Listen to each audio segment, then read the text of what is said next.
가지고 저 대저마을 불광동에 나무 깨밭에 허락도 안 받고 천막을 쳤습니다.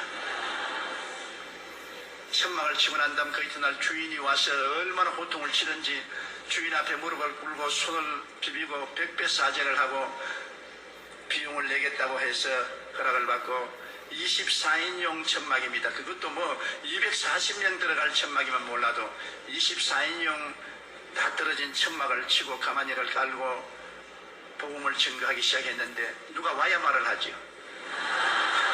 그때는 전라도나 경상도나 충청도에서 서울로 살려왔다가 못 산 사람들이 올 때 갈 데 없어서 값없이 나무 산비탈에 천막을 치거나 판자촌을 짓고서 온 것이 불광동입니다.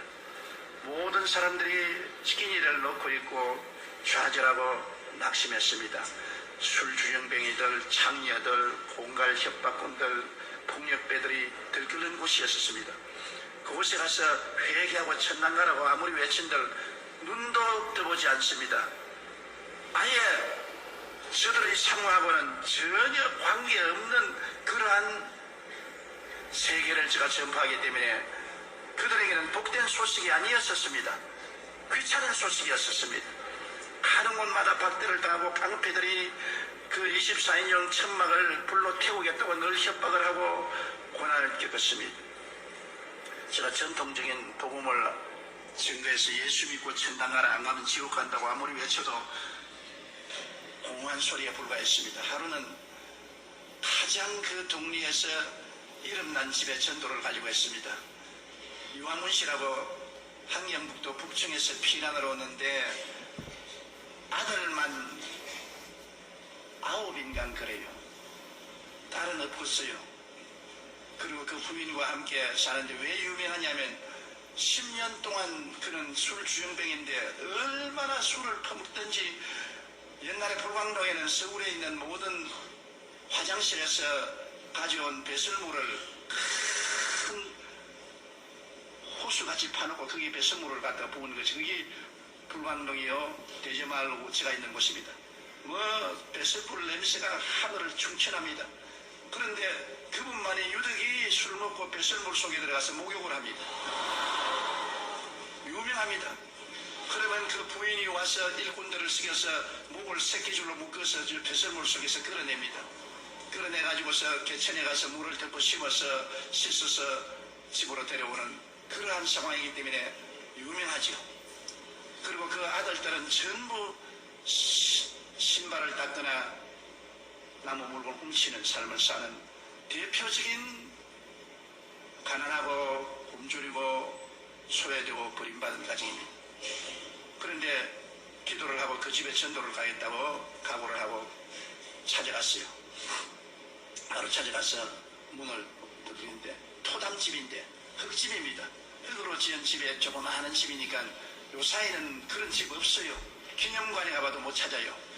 그런 아주 가난한 집인데 다 무너져가는 집에 문을 두드리니까 그 부인이 문을 탁 여는데 얼마나 여겼던지 피골이 상접했어요. 누구요?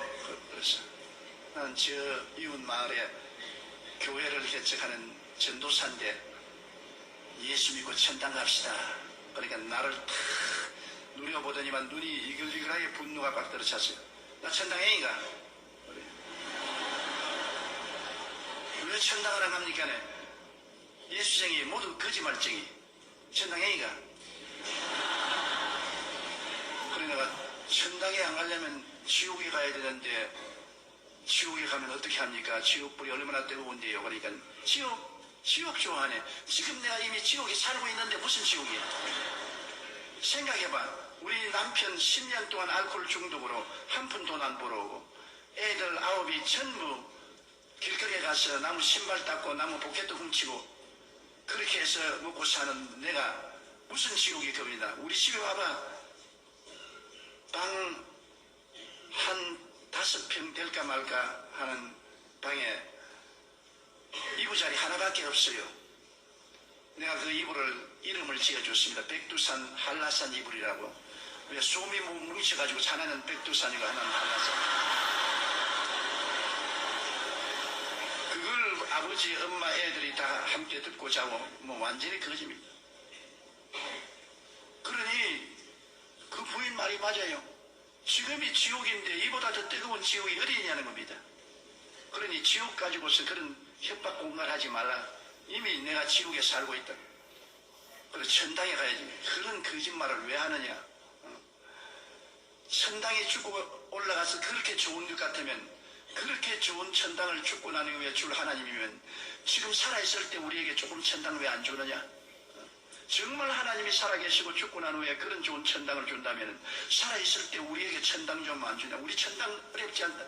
담요 몇 장에다가 기니엘 쌀만 주면 그게 우리는 천당이다. 그 천당도 못 주는 주제에 무슨 하늘에 올라가서 기와 요초 만발한 곳에 산다는 것은 무슨 말이냐. 아예 나를 억신 환경도 말로 나를 그냥 질타를 하고, 내가 복음 전도라 갔다가 가만히 그 부인의 말을 들으니까 일일이 그 부인 말이 옳아요. 왜냐하면 지옥이 겁날 것 없는 건 지금이 지옥이야. 사는 게 그게 뭐 도저히 상상할 수 없어.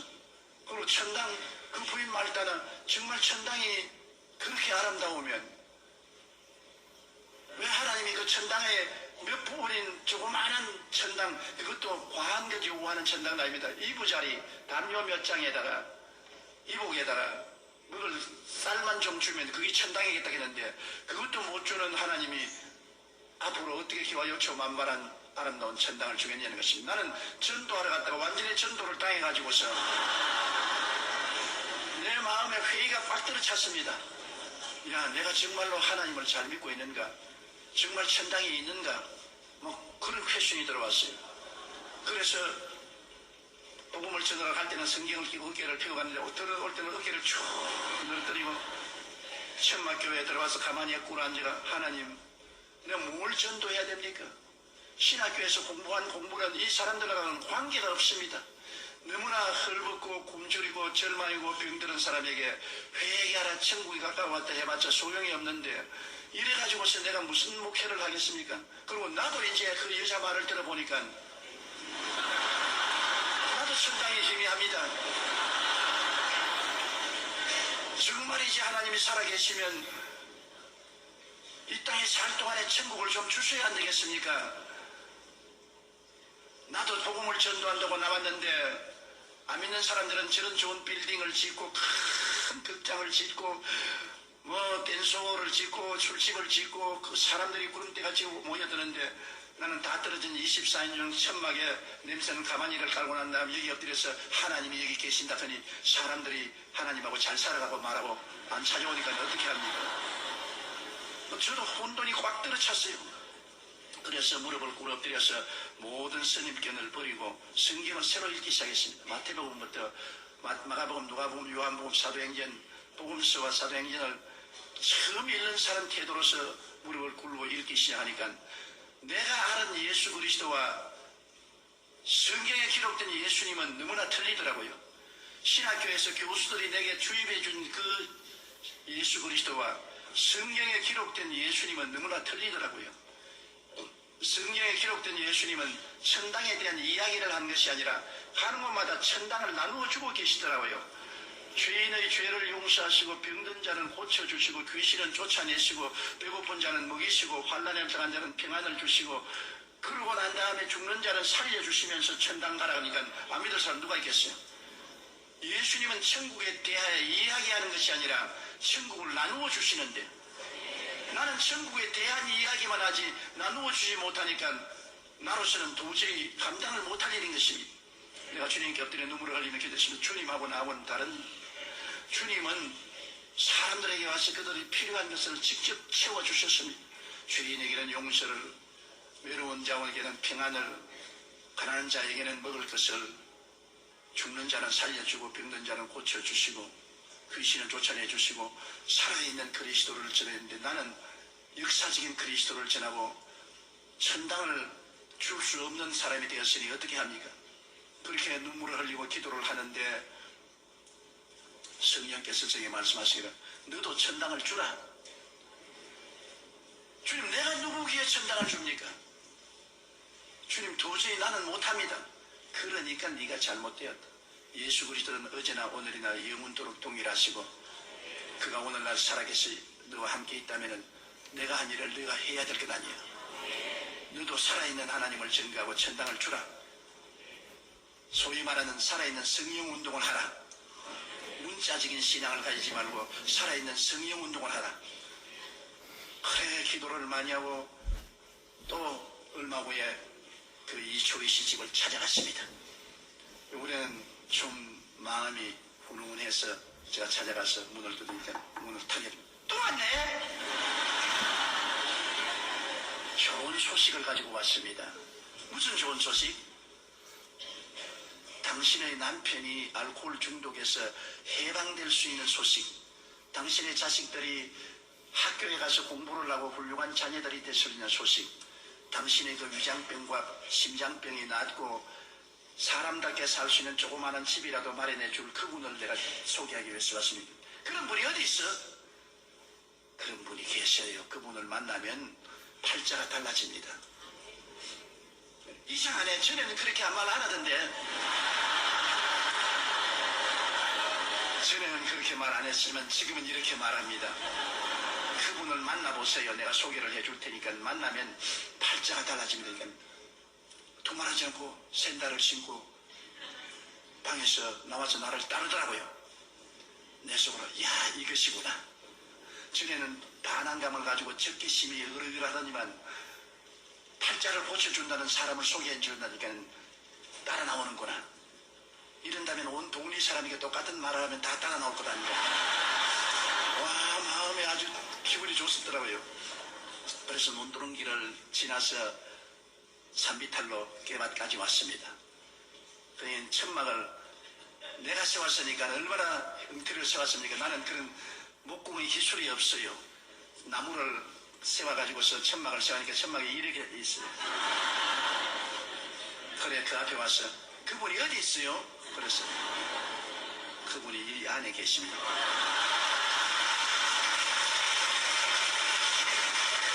그러니까 천막을 이렇게 걸쳐서 안을 들여다보면 가만히 깔아놓고 강다는 흙을 이렇게 두어놓고 사과 상자 하나 세워놓고 있어요. 그 다음에는 천막을 내리더니 나를 쳐다보더니 웃는데 배꼽을 잡고 아까 웃더니만 그 다음에 말이 장관인데 날 보고 지 팔자라 내 팔자라 한다니.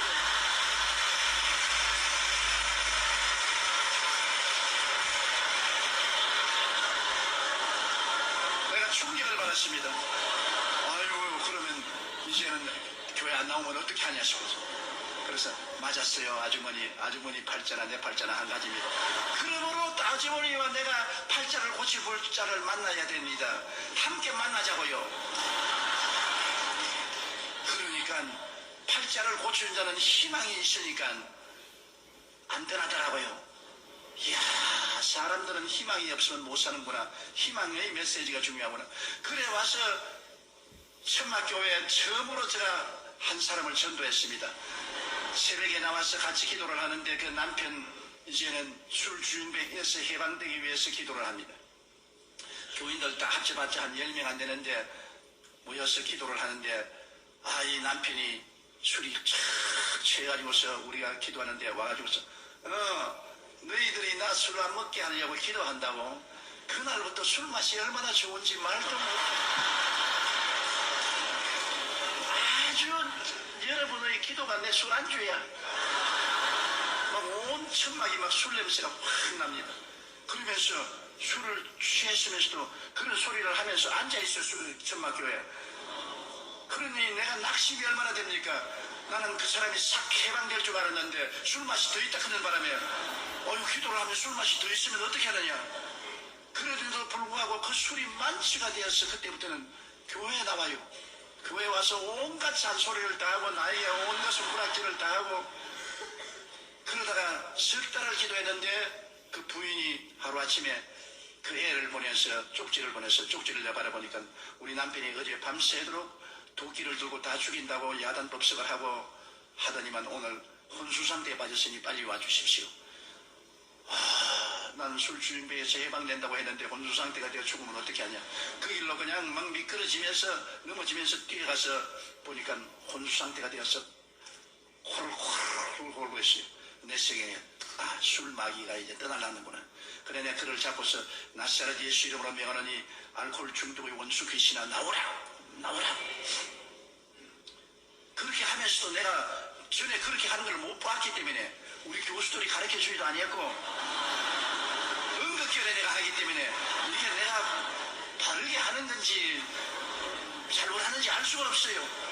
그런데도 불구하고 나오라 그러니까 반응을 하다 보니까 왜 고함을 치고 그래요. 나오라 그러니까 안 나온다.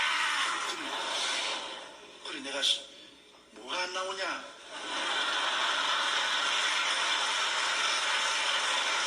알 수가 없어요. 이 사람이 나온다 그런지 안 나온다 그런지 진짜 귀신이 있어 안 나온다 그런지 알 수가 없더라고요. 그러다 막 대놓고 나오라 그러니까 나중에 내등부렸더니만 그때 이후로 술을 끊어버리고 완전히 변화가 돼요.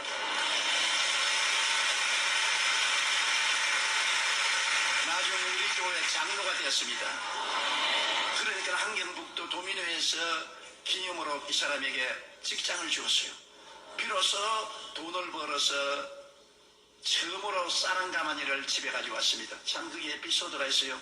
그 부인이 10년 만에 쌀 가마니를 남편이 사오니까 너무나 반갑고 고맙고 남편이 그렇게 이쁘고 좋더랍니다.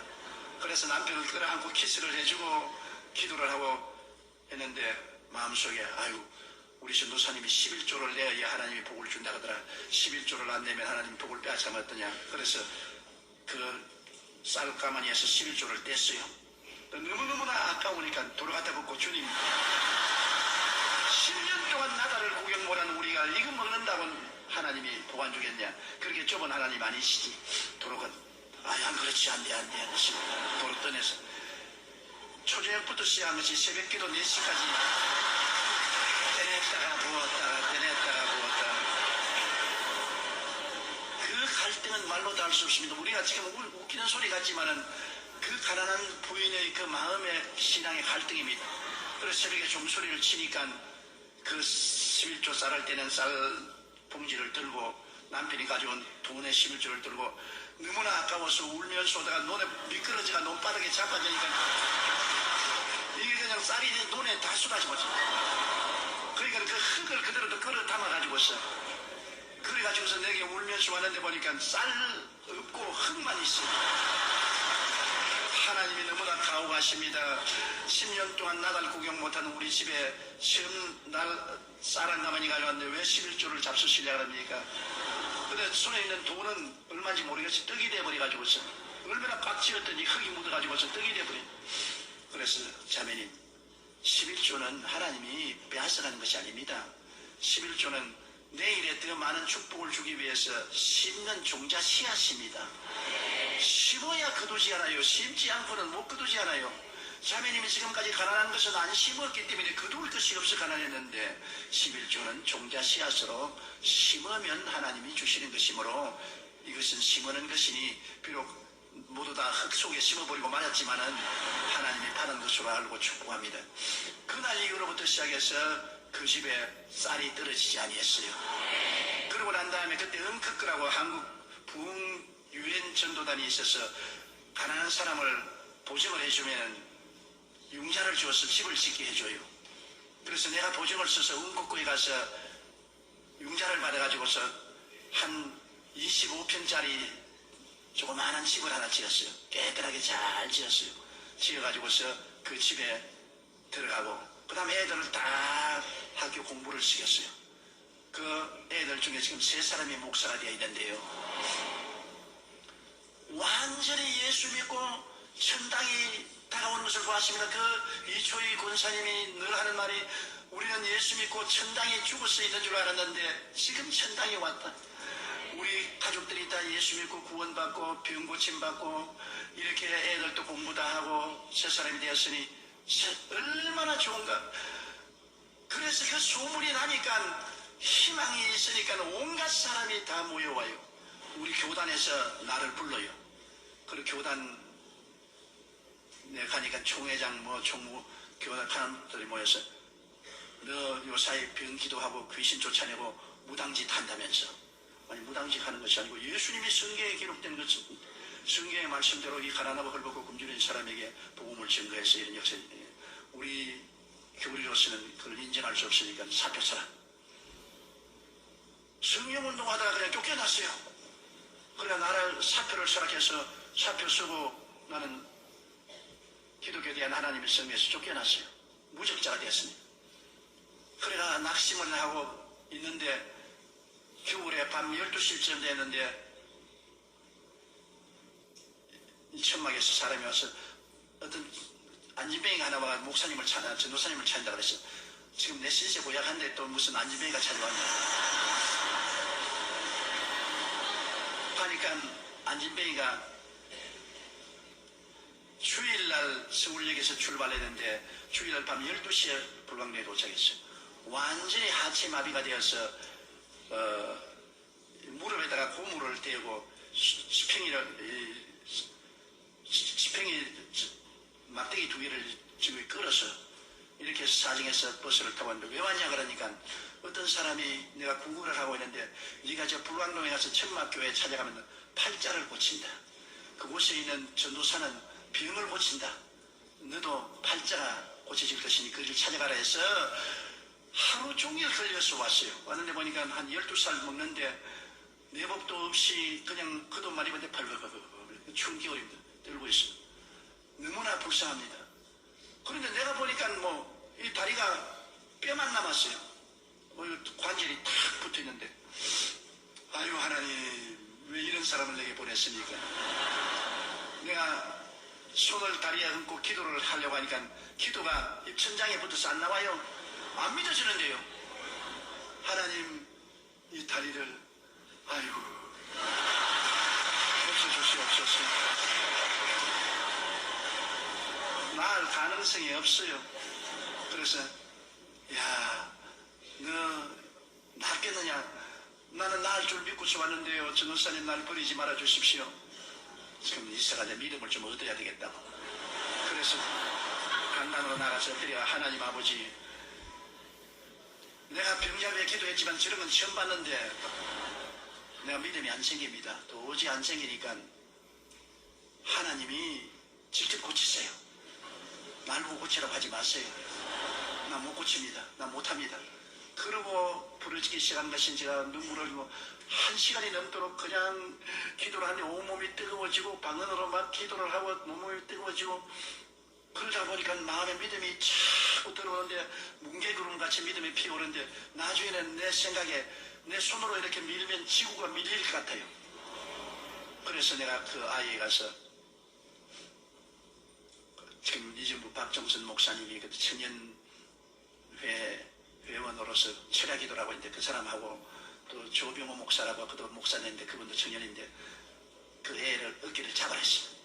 잡고 난 다음 제가 무릎을 안수하고 기도를 하는데 내 마음속에 뭘 기도할 거냐 나 그걸 딱 펴버리라 그래요.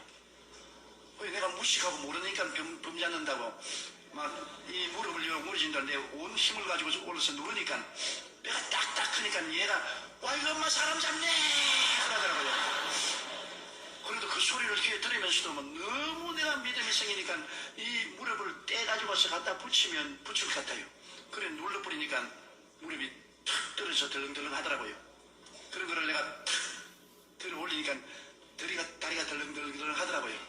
하는 거를 나사렛 예수 이름으로 명하노니 그라 확 밀어버리고 돌아섰다고요.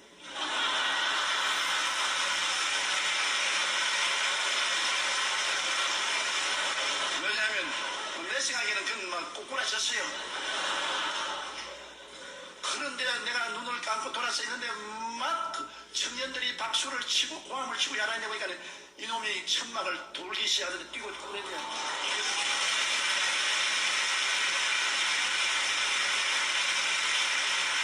미문가의 안진뱅이가 베드로와 요한의 은혜로 일어선 것과 같이 교회가 그 다음 일어나가지고서 온 동리를 다 다니면서 말한 거예요. 나 안진뱅이인데 일어났다고.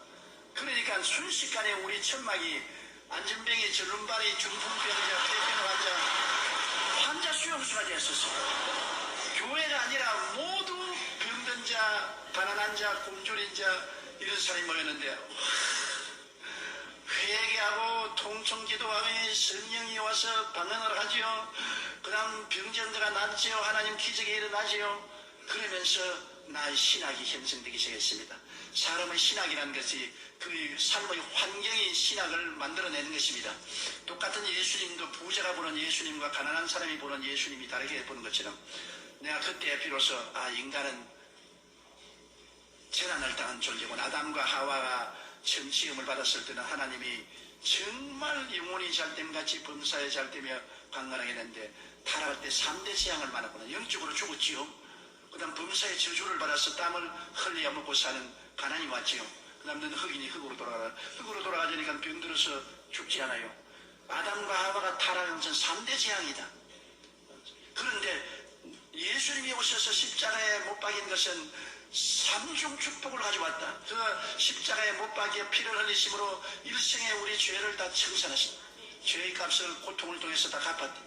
그가 저주를 받음으로 율법의 저주에서 해방시켰다. 갈라디아서 3장 13절에 그리스도께서 우리를 위하여 저주를 받은 바 되사 율법의 저주에서 우리를 속량하였으니 기록된 바 나무에 달린 자마다 저주 아래 있는 자라 하였습니다. 이는 아브라함의 복이 이방인에게 미치게 하리 함이라.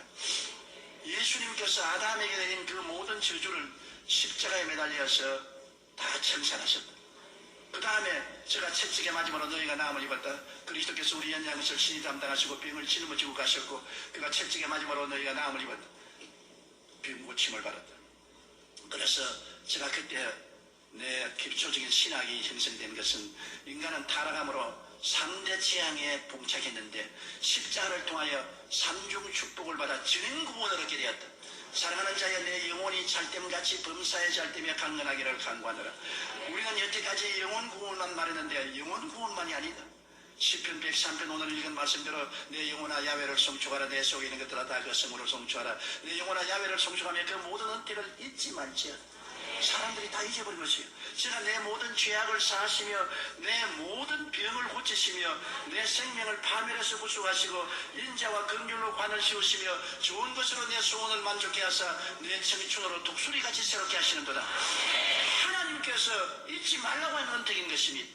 그래서 제가 그 단순한 신학이 정립되므로 놀라운 용기와 힘을 가지고 그 사람들에게 복음을 전하기 시작한 것입니다. 우리는 아담 안에서 3대 재앙을 만났으나 예수 그리스도 안에서 삼중 축복을 받았다.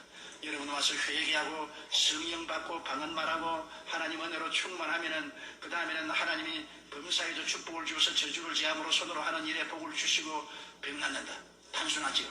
그러나 그 복음을 통해서 1958년도에 개척을 했는데 1961년도에 500명의 교인이 되었습니다.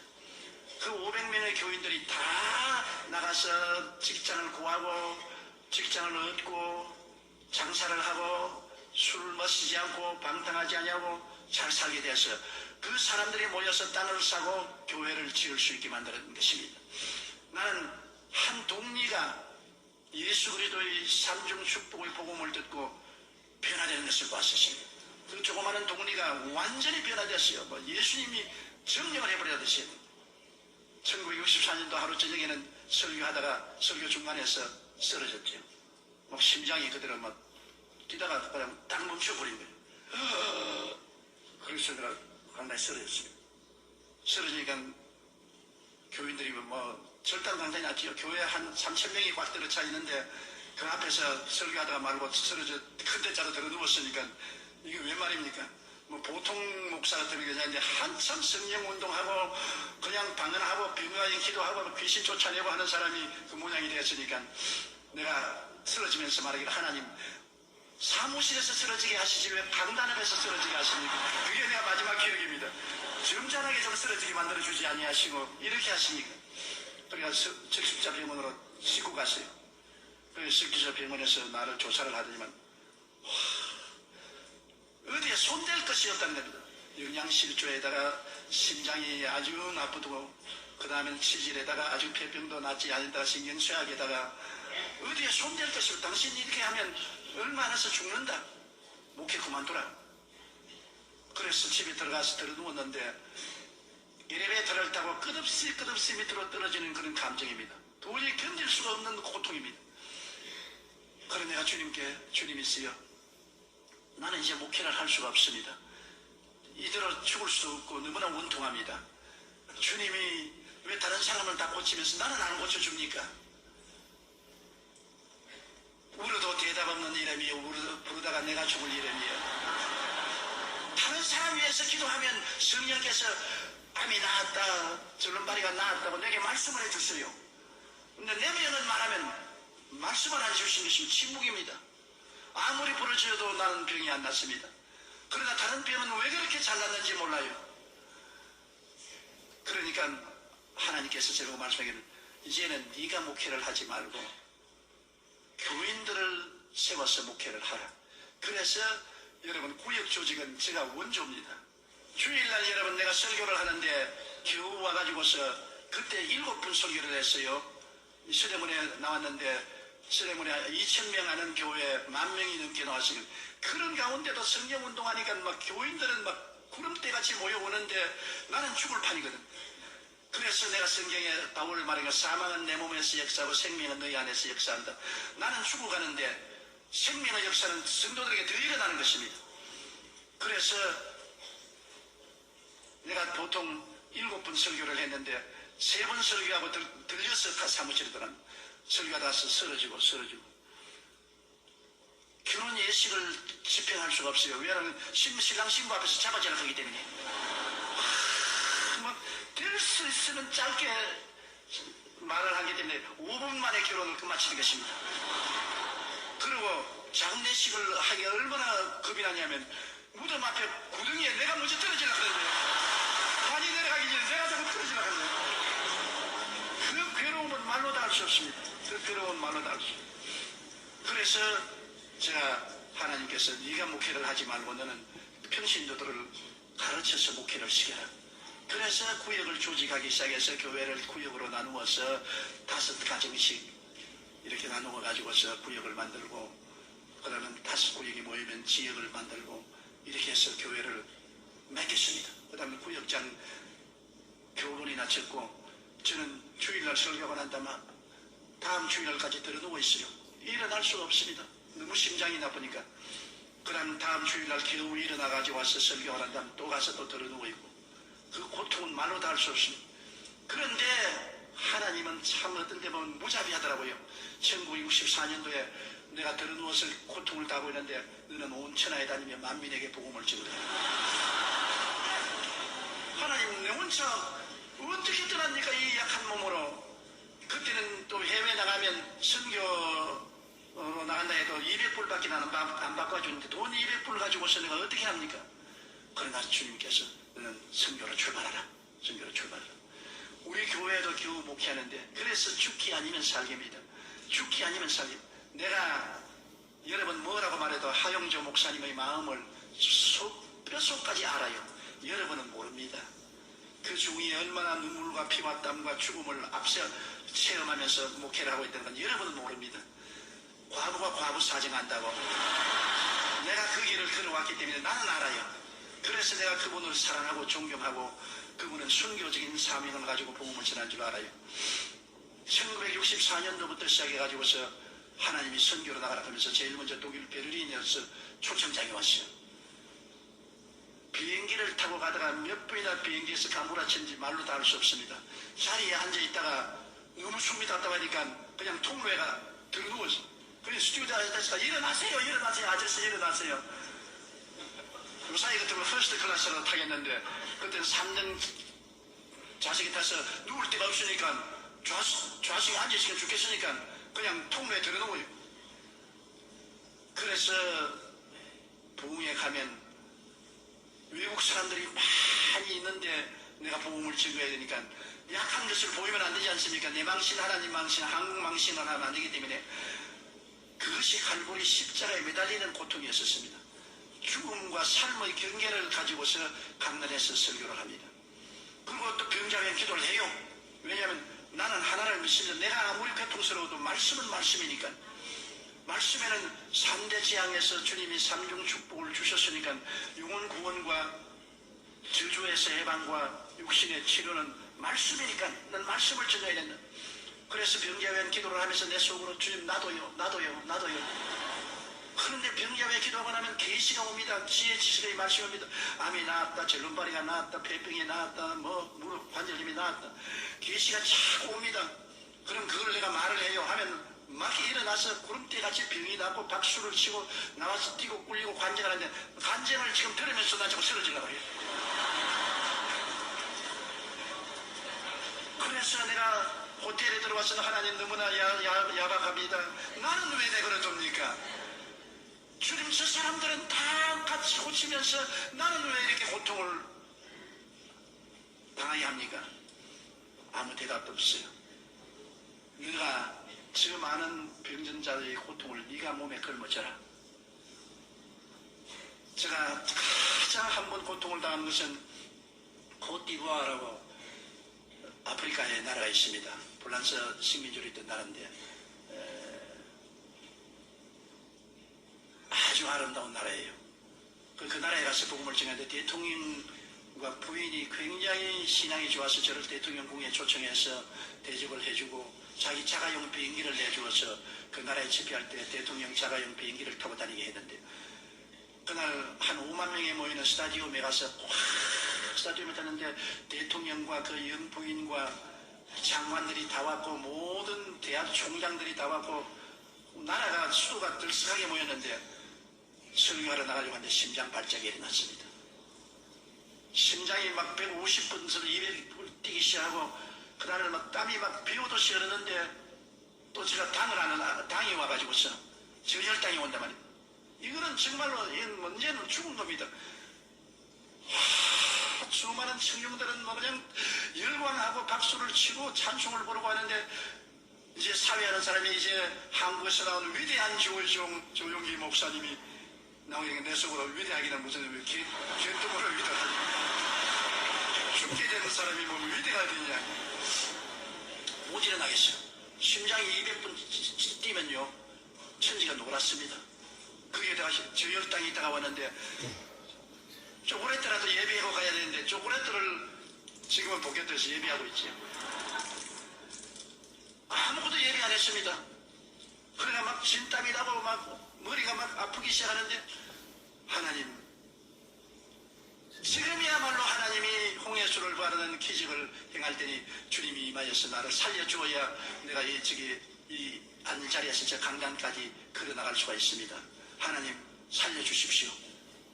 불러도 대답 없는 이름이야 부르다가 내가 죽습니다. 왜 하나님은 내게는 대답을 안 해주시는지 모르겠어요. 오직 주님께서 하신 말씀은 강하고 담대하게 나가라. 강하고 담대. 아버지 내가 죽게 됐는데요. 차라리 죽었으면 딱 죽게 해주십시오. 죽으면 좋겠는데 어떻게 나갑니까? 나가도 쓰러질 것인데 대답 없어 나가래. 믿음이란 여러분 말이 쉬운 것이 믿음이지 정말 믿음이란 죽음과 삶의 경계에서 택할 때는 너무나 고통스럽습니다. 하나님 죽겠습니다. 그리고 일어났습니다. 일어나가지고서 믿음으로 눈 감고서 걸어나가는데 계속 걸어나가서 그 많은 청중 앞에서 내가 겨울이 너무나 없으니까 여러분 대통령 각하 내외분 여러분 오늘 여러분을 환영합니다. 사람들이 뭐라고 말하면 나중에 너무 신령해서 말도 적게 한대요.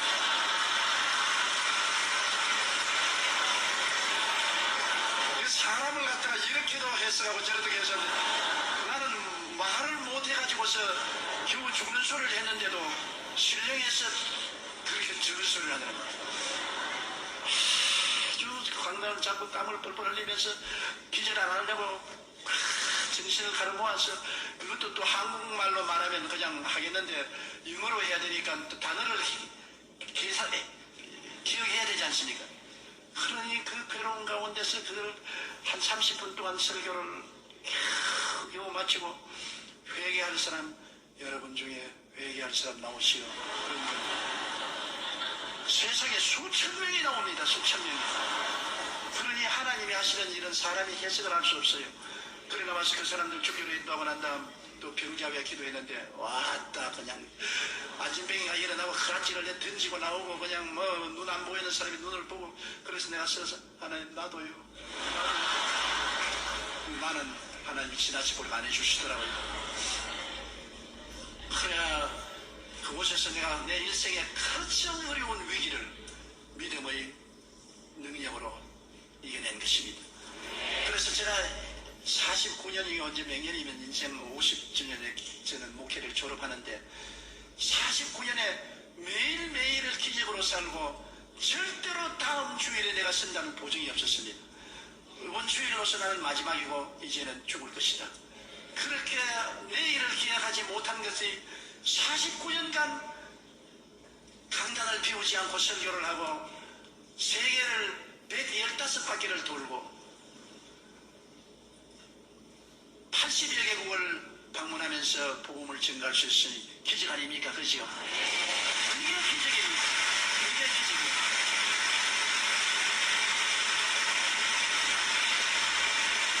나는 우리 교회가 5명의 성도에서 75만 명이 될 때까지 교회 자라는 것을 인조해 본 적이 없습니다. 교회가 자라는 걸 몰랐어요. 언제나 강단했을 때 안 넘어지려고 발부동 치기 때문에 몇 명 왔는지도 몰라요. 안 넘어지려고. 아버지 이 2부 예배 안 넘어지게 하옵소서. 이 3부 예배 안 넘어지게 하옵소서. 아버지 4부 예배만 하고 죽더라도 안 넘어지게 해주십시오. 그러니까 교인이 많이 왔는지 적게 왔는지 전혀 몰라요. 교회가 자라는 것을 자랐으면 사랑을 하고 마음에 즐거워야 되겠는데 내가 죽을 판이니까 내가 즐거운 것도 없어요. 그렇기 때문에 여의도 순복음교회 75만 성도가 된 것은 하나님이 했지 제가 한 것이 아닙니다. 절대로 제가 한 것입니다. 이건 내가 겸손에 사는 말이 아닌 것입니다. 절대로 내가 한 것이 아닙니다. 나는 할 수가 없어요. 하나님의 성령이 역사하셨죠. 저는 매일 강단했을 때 성령님 나가십시오. 성령님을 인정합니다. 환영합니다. 모시드립니다. 의지합니다. 성령님 렛츠고 디어 홀리 스피릿. 성령님이 안 붙들어 주시면 나는 죽어요. 나는 못해요. 그렇게 한 것이 49년을 했으니까 내가 봐도 지금 돌이켜보면 너무 큰 기적입니다. 어떻게 해냈는지 도저히 상상할 수 없는 것은 성령의 능력이 아니면 할 수 없습니다. 거기에서 제가 배운 것이 있습니다. 하나님께서 십자가에서 그리스도를 통하여 우리에게 삼중 축복을 부어주셨는데 이 은혜는 이미 주신 것인데 우리가 누리는 것은 우리 마음에 받을 만한 그릇이 준비되어야 된다. 첫째로 생각입니다. 생각이 변화되어야 되는 것입니다. 나는 못한다, 안된다, 할 수 없다 부정적인 생각을 가지면 못해요. 제가 여태까지 버틸 수 있는 것은 베드로전서 2장 24절 제가 채찍에 맞음으로 너희가 나음을 입었나니 이 말씀 하나가 나의 생각을 붙잡아서 지금까지 버티게 줬습니다. 적막강산으로 너무나 고통스럽고 괴로워도 말씀은 진리다. 제가 채찍에 맞음으로 너가 나음을 입었다. 나는 이미 과거에 나음을 입었다. 지금은 나아가는 과정이다. 나는 지금 이렇게 괴롭지만은 이 말씀이 나았다고 해서 나는 나았다. 눈에는 아무 증거 안 보이고 귀에는 아무 소리 안 들리고 소리는 잡히는 없어도 성경에 말씀하기를 제가 채찍에 맞음으로 너가 나음을 입었나니라고 했으니 내가 나았다. 내가 나았다. 그럼 마귀가 와서 말하면 마귀는 몰라 온 전신이 병투성인데 나 이미 하나님 편에서 볼 때는 내가 나았는데 지금 나아가는 과정이다. 그랬는데 최근에 와서 내가 한번 텔레비를 보는데 하영주 목사님 설교를 들으니까 은혜는 과거에서 이미 다 속하고 믿음은 현재 속에다 너무나 내 마음에 버팀목이 되어줬습니다. 맞았어. 은혜는 이미 하나님이 과거에 다 주셨다. 이제 믿음이란 현재 내가 그것을 취하는 것이 믿음이다. 이미 나는 나았는데 현재 내가 믿음으로 그것을 진행형으로 지금 취하고 있는 것이다. 이 말씀이 없어서 생각이 내가 부정적이어서 나는 못한다, 안된다, 할 수 없다, 나는 병자다, 나는 버림받았다 했으면 절대로 목회 못했습니다. 이 5대양 6대조를 다니면서 복음 전하지 못했어요. 여러분 병이 한두 가지입니까?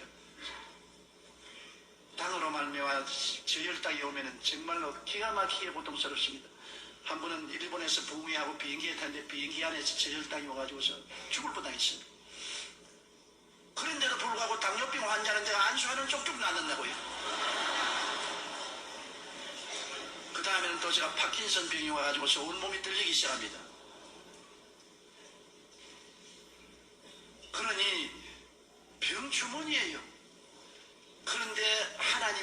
영광을 받기 위해서 나에게 지극히 약하게 만들어 놓으시고 하나님의 은혜가 와서 건강한 사람 10배, 20배 더 일을 하게 만드는 것입니다. 나하고 같이 부흥회 해외 출장을 가서 집회를 하면은 돌아오면 나 같이 간 장로님과 교회 종들은 다 늘어집니다. 일어나서 며칠 일어나지를 못해요. 누워서. 나는 그 이튿날 또 예배 인도하러 나옵니다. 하나님께서 은혜로 그 약함을 극복하게 만들어 주십니다. 그래서 생각이 말씀으로 달라져야 됩니다. 저는 늘 마음을 새롭게 하는 것입니다. 아침에 일어나면 두려워 말라, 내가 너와 함께함이라. 놀라지 말라, 나는 내 하나님이 됨이라. 내가 너를 굳세게 하리라. 참으로 너를 도와주리라. 참으로 나의 의로운 오른손으로 너를 붙들리라. 이사야 41장 10절을 언제나 외우고, 그 다음에 시편 91편을 외웁니다. 하나님은 나의 피난처여 나의 요새여 나의 의리하는 하나님이니 지가 나를 세사냥꾼의 오물에서 극한 연병에서 건지실 것입니다. 그가 그 깃으로 나를 덮으시니 내가 그 난리 아래 그 아래로다. 그의 진실함은 방패와 손방패가 되니 밤의 놀램과 낮에 흐르는 살과 흑암 중에 해하는 연병과 백주에 황폐케 하는 파멸을 두려워하지 아니하리로다. 긍정적인 말씀을 자꾸 외웁니다. 어찌한지 긍정적으로 내가 생각해야지 부정적으로 생각하면 나는 죽습니다. 그러므로 하나님의 은혜는 여러분이 말씀을 통해서 긍정적으로 생각할 때 여러분에게 임하시는 것입니다. 말씀을 통하지 않고는 긍정적이 될 수가 없어요. 성경 말씀만이 여러분을 긍정적으로 생각할 수 있도록 만들어주는 것입니다. 말씀이 생각을 변화시켜 주는 것입니다. 둘째로 여러분 자화상을 올바르게 가져야 됩니다. 사람들마다 자기가 거울을 들여다보듯이 영적으로 자화상을 가지고 있는 것입니다. 자기가 어떠한 사람인 것을 늘 바라보고 있는 것입니다. 나는 못난 사람이다. 나는 힘없는 사람이다. 나는 패배자다. 실패자라고 자기를 보고 있는 사람은 절대로 성공하지 못합니다. 자화상이 강해야 되는 것입니다. 자화상이 그리스도 안에서 변화되어야 되는 것입니다. 그러므로 이 자화상은 십자가에서 저는 늘 내 자화상을 서로 바랍니다. 십자가가 나의 새로운 거울입니다. 나는 용서받은 의인이다. 나는 그리스도를 통해서 거룩하고 성령 충만한 사람이다. 나는 예수 이름 가운데 치료받은 사람이다. 나는 아브라함의 복은 받은 사람이다. 나는 부활 영생 천국인이 되었다. 나는 이런 사람이다. 나는 이런 사람이다. 나는 절대로 낭패와 실망을 당하고 좌절과 절망한 사람이 아니다. 나는 용서받은 의인이다. 나는 성령 충만한 사람이다. 채찍의 마지막으로 나은 사람이다. 나는 축복받은 사람이다. 부활 영생 천국을 얻은 사람이다. 이런 사람이다. 이런 사람이다. 내 자화상을 언제나 아름답게 성경 말씀대로 바라보고 하나님 나는 이런 사람이니 이런 사람에 합당한 은혜를 주십시오. 우리 전혀 안 생겨도 믿음으로 병자 위에 기도하면 병자들이 수없이 낫는다고요. 엄청난 기적들이 일어난다고요. 어떤 데는 내가 도저히 이럴 수가 있느냐고 할 정도의 기적이 일어난다고요. 그건 믿음의 말씀대로 하기 때문에 그런 것입니다. 믿음은 선택입니다. 마지막으로 언어라는 것은 여러분 정말로 중요한 것입니다. 내 입의 말로 내가 묶였으면 내 입의 말로 내가 사로잡힌 바 되었다고. 내가 부정적으로 말하면 부정적인 세력이 나를 묶습니다. 내가 부산에 잘하는 이제 천국 가셨지만 김성근 장로님이라고 뇌신경학회의 세계적인 권위자입니다. 미국 존 소프슨스 대학교 교수로 있었는데 그분이 하루 나에게 아침 식사를 하면서 이런 말에 조 목사님 내 목회에 도움되는 말을 좀 해주겠다고. 내가 내 수술을 해보면은 어느 중추신경에 손을 딱 대면 모든 몸의 신경이 다 반응을 한다. 어느 중추신경이 모든 다른 신경을 지도하는 거예요. 그러므로 사람들을 변화시키려거든 말을 변화시키면 모든 생동이 따라옵니다. 어느 중추신경이 다른 신경을 지배합니다. 그래서 내가 덜덜덜 웃었어요. 아니 목사님 왜 웃습니까? 김 박사님이 내게 말씀하기 전에 난 옛날부터 알아요. 어떻게 합니까? 야고보서에 혀는 적은 것이나 온몸을 의거한다고 말했어요. 야고보서에 벌써 지금 2000년 전에 혀를 의거하면 온몸을 의거한다고 그랬어요. 어느 중추신경이 온몸을 지배한다고. 그와 같이 내가 못한다면 온몸이 다 못해요. 내가 할 수 없다면 온 신경 전체가 다 할 수 없다고 생각해요. 죽는다고 생각하면 온몸이 다 이제 죽자 죽으라고 명령이 내려왔으니 죽자가 합니다. 언어가 여러분의 현재를 만들고 미래를 만드는 것입니다. 그러므로 언제나 긍정적인 말을 해야 돼요. 내가 땅에서 매면 하늘에서 매일 것이요 땅에서 풀면 하늘에서 풀립니다. 죽고 사는 권세가 혀에 있으니 혀를 사용해 정하는 그 열매를 먹으리라고 말한 것입니다. 그렇기 때문에 우리가 항상 하나님 말씀으로 교육하고 말씀으로 말을 해야 되는 것입니다. 성경 말씀으로 새말을 해야 되는 것입니다. 뉴 랭귀지, 새로운 말을 해야 되는 것입니다. 그러므로 여러분께서 언제나 성경 말씀에 기록한 대로 나는 용서받은 의인입니다. 나는 성령이 같이 계십니다. 제가 첫째의 마지막으로 내가 나음을 입었습니다. 나는 아브라함의 복을 받았습니다. 나는 부활 영생 천국을 얻은 사람입니다. 나는 영혼이 잘되고 범사에 잘되며 강건하고 생명을 얻되 풍성히 얻은 사람입니다. 나는 택하신 족속이요 왕같은 제사장이요 거룩한 나라요 그의 소유된 백성이 되었습니다. 긍정적인 적극적인 말을 하면 그 말이 여러분 전 존재를 다 부여잡고 여러분의 삶을 변화시키는 것입니다. 지킬 만한 것보다 내 마음을 지켜라. 생명의 이끌현이 이에서 난다고. 마음에 일어난 것이 환경에 일어나는 것입니다. 우연히 환경에 일어나는 것이 아닙니다. 마음에 일어난 것이 환경에 일어나는데 마음을 어떻게 다스립니까? 생각을 통해서, 꿈을 통해서, 믿음을 통해서, 입술의 고백을 통해서 내 마음을 다스립니다. 마음을 컨트롤하면 환경이 컨트롤되는 것입니다. 마음을 내버려 놓고 환경만 짜고 다스리려면 안 되는 것입니다. 생명의 근원은 마음에서 나오고 사망의 근원도 마음에서 나오는 것입니다. 그러므로 우리가 예수 그리스도의 십자가 대속의 은혜를 깊이 마음속에 받아들이고 그를 생각하고 그것을 우리가 꿈꾸고 그것을 믿고 그것을 말하고 나가면 십자가의 열매가 우리 생활 속에 맺어지게 되는 것입니다.